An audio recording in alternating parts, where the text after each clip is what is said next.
राधे कृष्णा मेरे सभी प्यारे कथा श्रोताओं को। मेरा नाम है नमित अग्रवाल और स्वागत है आपका मेरे चैनल कथावाचक में। तीसरा खंड आरंभ हो चुका है जिसका नाम है गिरिराज खंड। पिछली कथा में हम लोगों ने पढ़ा था सभी व्रजवासी इंद्र देवता के लिए यज्ञ करने जा रहे थे, परंतु श्री कृष्ण के कहने पर सब लोग इंद्र देवता के यज्ञ को त्याग कर गोवर्धन पर्वत की पूजा के लिए इकट्ठे होने लग जाते हैं। आइए आज की कथा आरंभ करते हैं। अप्सराओं, समस्त नागकन्याओं तथा व्रजवासिनियों के यूथ भी वस्त्राभूषणों से विभूषित हो हाथों में पूजन सामग्री और प्रदीप लिए गिरिराज के पास आ पहुँचे। बालक, युवक और वृद्ध गोप भी पीताम्बर, पगड़ी तथा मोर पंख से मंडित तथा सुंदर हार, गुंजा और वनमालाओं से विभूषित हो नूतन यष्टि तथा वेणु लिए वहां आकर शोभा पाने लगे। गिरिराज हिमालय के मुख से उस उत्सव का समाचार सुनकर गंगाधर शिव मस्तक पर जटाजूट बांधे, हाथ में कपाल लिए, अंगों में चिता की भस्म लगाए, सर्पों की माला तथा कंगनों से विभूषित हो भांग, धतूर और विष पीकर मत हुए गिरिराज नंदनी उमा के साथ आदिवाहन नंदीश्वर पर आरूढ़ हो प्रमथ गढ़ों से घिरे हुए गिरिराज मंडल में आए। मुख्य मुख्य राजर्षि, ब्रह्मर्षि, देवर्षि, सिद्धेश्वर, हंस आदि योगेश्वर तथा सहस्त्रों ब्राह्मण वृंद गिरिराज का दर्शन करने के लिए आसपास एकत्र हो गए। गोवर्धन पर्वत की एक एक शिला रत्नमयी हो गई। उसके सुवर्ण में शंख चारों ओर अपनी दीप्ति फैलाने लगे। वह पर्वत मत वाले भ्रमरों तथा निर्झर शोभित कंदराओं से उन्नत काय गजराज की शोभा धारण करने लगा। उसी समय मेरु और हिमालय आदि गिरीन्द्र दिव्य रूप धारण करके भेंट और मांगलिक वस्तुएं हाथ में लिए मूर्तिमान गोवर्धन को प्रणाम करने लगे। भगवान श्री कृष्ण की बताई हुई विधि के अनुसार द्विजों द्वारा गोवर्धन पूजन संपन्न करके ब्राह्मणों, अग्नियों तथा गोधन की सम्यक पूजा करने के पश्चात व्रजेश्वर नंद ने गिरिराज की सेवा में बहुत सा धन तथा बहुमूल्य भेंट सामग्री प्रस्तुत की। नंद, उपनंद, वृष भानु, गोपी वृंद तथा गोपगढ़ नाचने गाने और बाजे बजाने लगे। उन सबके साथ हर्ष से भरे हुए श्री कृष्ण ने गिरिराज की परिक्रमा की। आकाश से देवता फूल बरसाने लगे और भूतलवासी जन समुदाय लावा या खील छींटने लगे। उस यज्ञ में गिरिंद्रों का सम्राट गोवर्धन लोगों से घिरकर किसी महाराज के समान सुशोभित होने लगा। साक्षात श्री कृष्ण भी व्रज स्थित शैल गोवर्धन के बीच से एक दूसरा विशाल रूप धारण करके निकले और मैं गिरिराज गोवर्धन हूँ यो कहते हुए वहाँ का सारा अन्नकूट भोग लगाने लगे। गोपालों और गोपियों के समुदाय में जो मुख्य मुख्य लोग थे उन्होंने गिरि का यह प्रभाव अपनी आंखों देखा तथा गिरिराज को वहां वर देने के लिए उद्यत देख सबके सब आश्चर्यचकित हो उठे। सबके मन में अपूर्व उल्लास छा गया। उस समय गोपों ने कहा, प्रभो, आज हमने जान लिया कि आप साक्षात गिरिराज देवता है। स्वयं नंद नंदन ने हमें आपके दर्शन का अवसर दिया है। आपकी कृपा से हमारा गोधन और बंधु वर्ग प्रतिदिन इस भूतल पर वृद्धि को प्राप्त हो। ऐसा ही होगा यो कहकर किरीट और केयूर आदि आभूषणों से मनोहर अंग वाले दिव्य रूपधारी गिरिराज राज गोवर्धन क्षण भर में वहां उनके निकट ही अंतर्धान हो गए। तब नंद, उपनंद, वृष भानु बलराम, वृष भानुराज सुचंद्र, श्री नंदराज, श्री हरि एवं समस्त गोप गोपीगण अपने गोधनों के साथ वहां से चले। ब्राह्मण, योगेश्वर समुदाय, सिद्ध संघ, शिव आदि देवता तथा अन्य सब लोग गिरिराज को प्रणाम और उनका पूजन करके प्रसन्नतापूर्वक अनिच्छा से अपने अपने घर को गए। श्री कृष्णचंद्र के इस उत्तम चरित्र का तथा गिरिराज राज के उस विचित्र महोत्सव का मैंने तुम्हारे सामने वर्णन किया। यह पावन प्रसंग बड़े बड़े पापों को हर लेने वाला है। नारद जी कहते हैं, राजन, तदंतर मेरे मुख से अपने यज्ञ का लोप तथा गोवर्धन पूजनोत्सव के संपन्न होने का समाचार सुनकर देवराज इंद्र ने बड़ा क्रोध किया। उन्होंने उस सांवर्तक नामक मेघगढ़ को, जिसका बंधन केवल प्रलय काल में खोला जाता है, बुलाकर तत्काल व्रज का विनाश कर डालने के लिए भेजा। आज्ञा पाते ही विचित्र वर्ण वाले मेघगढ़ रोषपूर्वक गर्जना करते हुए चले। उनमें कोई काले, कोई पीले और कोई हरे रंग के थे। किन्हीं की कांति इंद्रगोप नामक कीड़ों की तरह लाल थी, कोई कपूर के समान सफेद थे और कोई नील कमल के समान नीली प्रभा से युक्त थे। इस तरह नाना रंगों के मेघ मदोन्मत हो हाथी के समान मोटी वारी धाराओं की वर्षा करने लगे। कुछ चंचल मेघ हाथी की सूंड के समान मोटी धाराएं गिराने लगे। पर्वत शिखर के समान करोड़ों प्रस्तर खंड वहां बड़े वेग से गिरने लगे। साथ ही प्रचंड आंधी चलने लगी जो वृक्षों और घरों को उखाड़ फेंकती थी। प्रलयंकर मेघों तथा वज्रपातों का महाभयंकर शब्द व्रज भूमि पर व्याप्त हो गया। उस भयंकर नाद से सातों लोकों और पातालों सहित ब्रह्मांड गूंज उठा। दिग्गज विचलित हो गए और आकाश से भूतल पर तारे टूट टूट कर गिरने लगे। अब तो प्रधान प्रधान गोप भयभीत हो प्राण बचाने की इच्छा से अपने अपने शिशुओं और कुटुंबों को आगे करके नंद मंदिर में आए। बलराम सहित परमेश्वर श्री नंद नंदन की शरण में जाकर समस्त भयभीत व्रजवासी उन्हें प्रणाम करके कहने लगे, महाभाव राम राम और व्रजेश्वर कृष्ण कृष्ण, इंद्र के दिए हुए इस महान कष्ट से आप अपने जनों की रक्षा कीजिए। तुम्हारे कहने से हम लोगों ने इंद्र याग छोड़कर गोवर्धन पूजा का उत्सव मनाया। इससे आज इंद्र का कोप बहुत बढ़ गया है। अब शीघ्र बताओ हमें क्या करना चाहिए। गोपी और ग्वालों से युक्त गोकुल को व्याकुल देख तथा बछड़ों सहित गो समुदाय को भी पीड़ित निहार भगवान बिना किसी घबराहट के बोले, आप लोग डरे नहीं, समस्त परिकरों के साथ गिरिराज के तट पर चले। जिन्होंने तुम्हारी पूजा ग्रहण की है वे ही तुम्हारी रक्षा करेंगे। यो कहकर श्री हरि स्वजनों के साथ गोवर्धन के पास गए और उस पर्वत को उखाड़कर एक ही हाथ से खेल खेल में ही धारण कर लिया। जैसे बालक बिना श्रम के ही गोबर छत्ता उठा लेता है अथवा जैसे हाथी अपनी सूंड से कमल को अनायास उखाड़ लेता है, उसी प्रकार कृपालु करुणामय प्रभु श्री व्रज राज नंदन गोवर्धन पर्वत को धारण करके सुशोभित हुए। फिर वे गोपों से बोले, मैया बाबा व्रज वल्लभेश्वरगण, आप सब लोग सारी सामग्री संपूर्ण धन तथा गायों के साथ गिरिराज के गर्त में समा जाइए। यही एक ऐसा स्थान है जहाँ इंद्र का कोई भय नहीं है। श्री हरि का यह वचन सुनकर गोधन कुटुंब तथा अन्य समस्त उपकरणों के साथ वे गोवर्धन पर्वत के गड्ढे में समा गए। श्री कृष्ण का अनुमोदन पाकर बलराम जी सहित समस्त सखा ग्वाल बालों ने पर्वत को रोकने के लिए अपनी अपनी लाठियों को भी लगा लिया।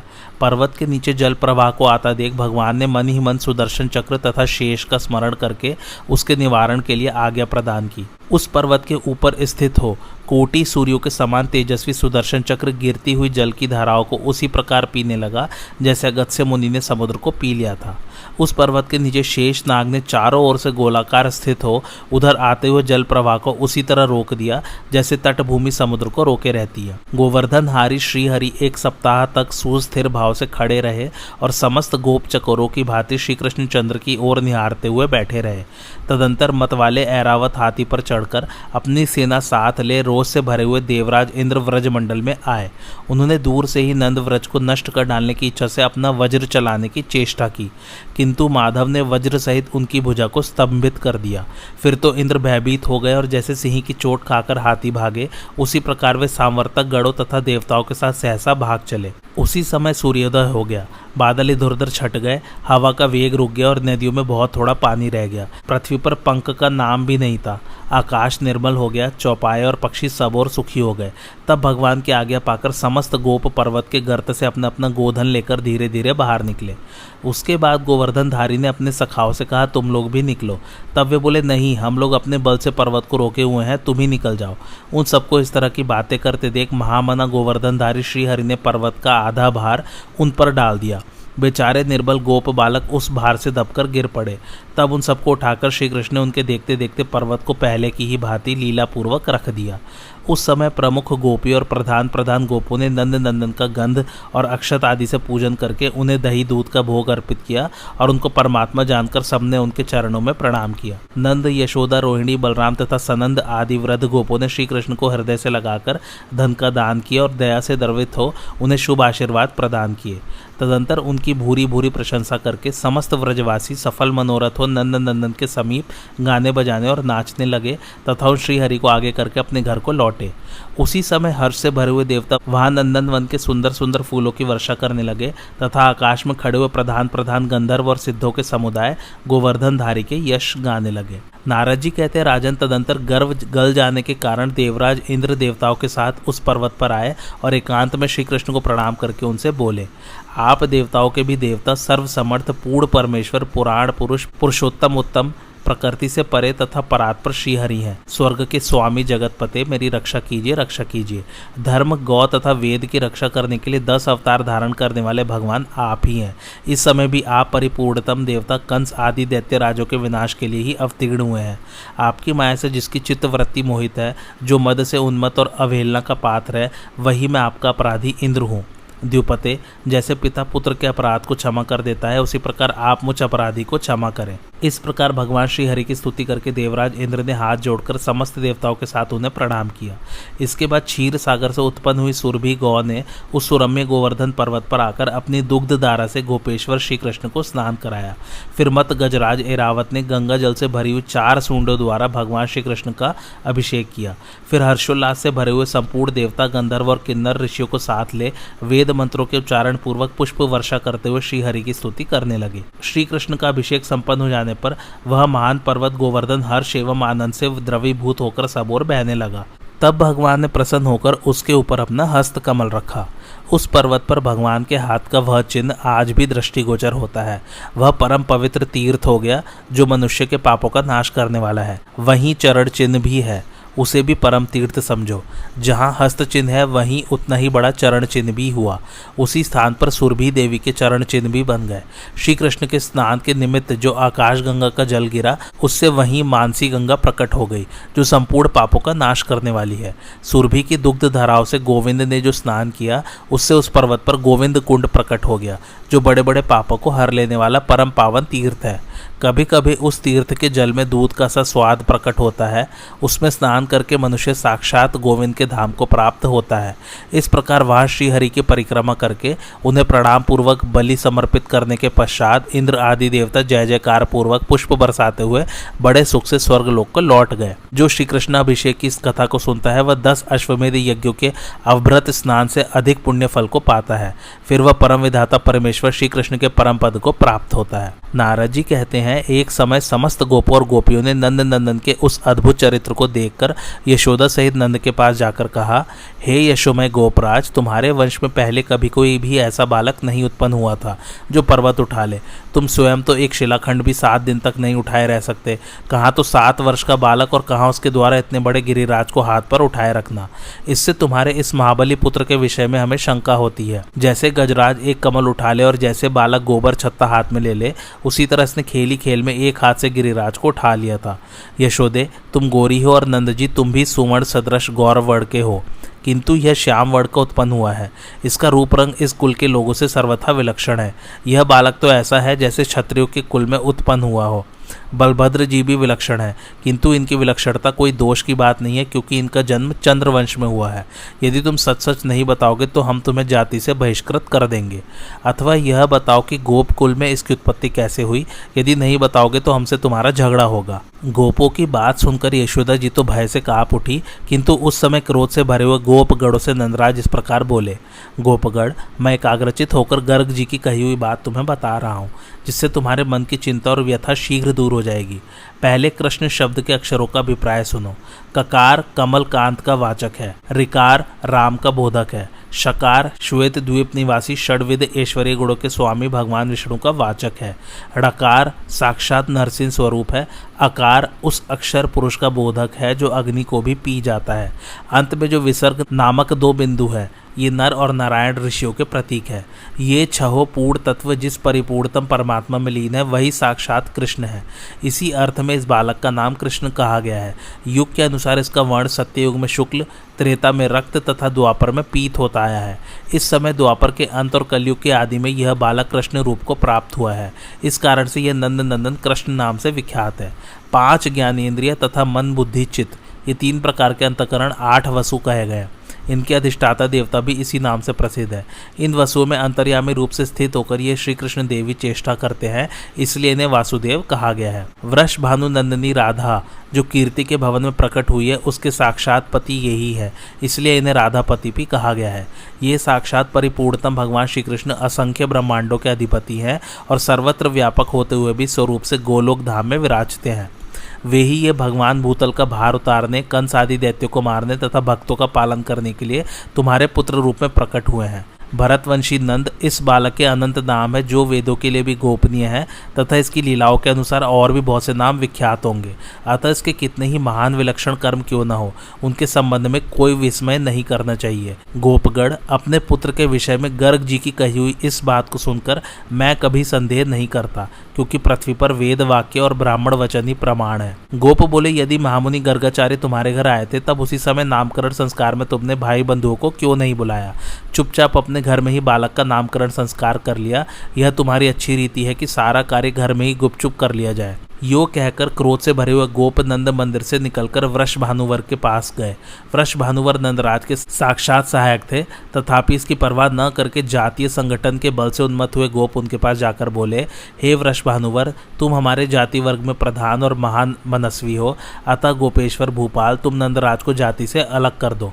वृषभानुवर बोले, नंदराज का क्या दोष है जिससे मैं उनको त्याग दूं? नंदराज तो समस्त गोपों के प्रिय, अपनी जाति के मुकुट तथा मेरे भी परम प्रिय हैं। गोप बोले, राजन महामते, यदि तुम नंदराज को नहीं छोड़ोगे तो हम सब व्रजवासी तुम्हें छोड़ देंगे।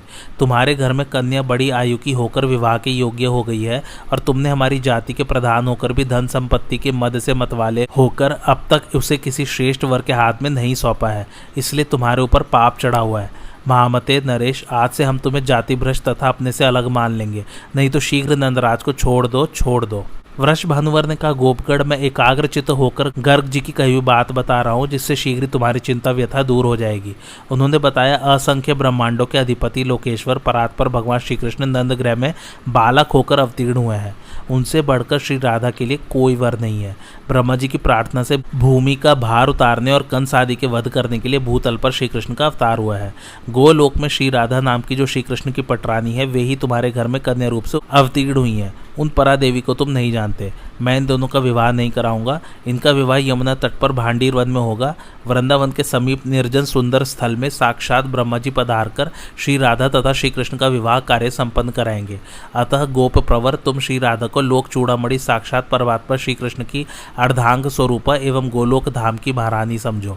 तुम समस्त गोपगढ़ भी गोलोक में इस भूतल पर आए हो। इसी तरह गोपियाँ और गाय भी श्री राधा की इच्छा से ही गोलोक से गोकुल में आई है। यो कहकर साक्षात महामुनि गर्गाचार्य जब चले गए, उसी दिन से श्री राधा के विषय में मैं कभी कोई संदेह या शंका नहीं करता। इस भूतल पर ब्राह्मण वचन वेद वाक्यवत प्रमाण है। गोपो, यह सब रहस्य मैंने तुम्हें सुना दिया, अब और क्या सुनना चाहते हो? नारद जी कहते हैं, राजन, वृषभानुवर की यह बात सुनकर समस्त व्रजवासी शांत हो गए। उनका सारा संशय दूर हो गया तथा उनके मन में बड़ा विस्मय हुआ। गोप बोले, राजन, तुम्हारा कथन सत्य है। निश्चय ही यह राधा श्रीहरि की प्रिया है। इसी के प्रभाव से भूतल पर तुम्हारा वैभव अधिक दिखाई देता है।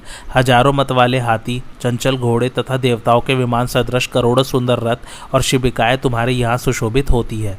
इतना ही नहीं, सुवर्ण तथा रत्नों के आभूषणों से विभूषित कोटि कोटि मनोहर गायें, विचित्र भवन, नाना प्रकार के मणि रत्न, भोजन पान आदि का सर्वविध सौख्य, यह सब इस समय तुम्हारे घर में प्रत्यक्ष देखा जाता है। तुम्हारा अद्भुत बल देखकर कंस भी पराभूत हो गया है। महावीर, तुम कान्यकुब्ज देश के स्वामी साक्षात राजा भलंदन के जामाता हो तथा कुबेर के समान कोषाधिपति। तुम्हारे समान वैभव नंदराज के घर में कहीं नहीं है। नंदराज तो किसान, गोयुद्ध के अधिपति और दीन हृदय वाले हैं। प्रभो, यदि नंद के पुत्र साक्षात परिपूर्णतम श्रीहरि है तो हम सबके सामने नंद के वैभव की परीक्षा कराइए। उन गोपों की बात सुनकर महान वृषभानुवर ने नंदराज के वैभव की परीक्षा की। उन्होंने स्थूल मोतियों के 1 करोड़ हार लिए, जिनमें पिरोया हुआ एक एक मोती 1 करोड़ स्वर्ण मुद्रा के मोल पर मिलने वाला था और उन सबकी प्रभा दूर तक फैल रही थी।